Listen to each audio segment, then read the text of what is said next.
सातवां अध्याय। शिव जी द्वारा विष्णु जी को स्वामित्व प्राप्ति। श्री महादेव जी ईश्वर बोले, हे पुत्रो, तुम कुशाल से तो हो, कहो हमारे शासन में सर्वत्र शांति तो है।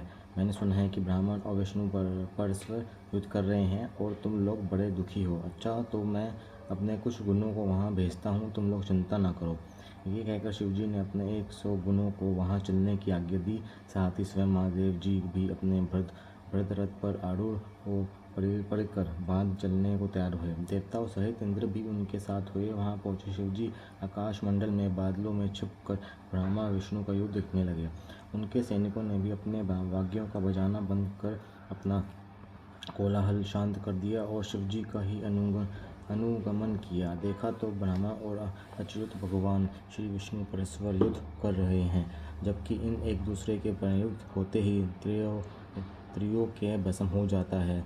तब प्रलय के स्वरूप को देख निष्कल शिव जी से न रहा गया और वह उनका युद्ध शांत करने के लिए वह महा अग्नि के तुल्य एक स्तंभ के रूप में हो गए और दोनों के बीच में जा खड़े हुए।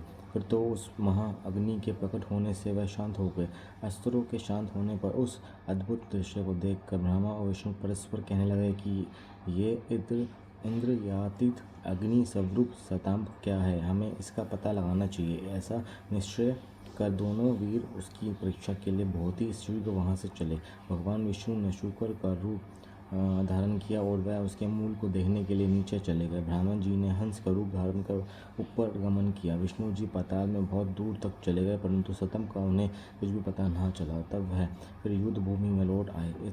उधर ब्रह्मा जी ने आकाश में जाकर केतकी का फूल देखा। उन्हें विश्वास हो गया कि हमने स्तंभ का अंत देख लिया। वे केतकी का फूल लिए विष्णु के पास आए।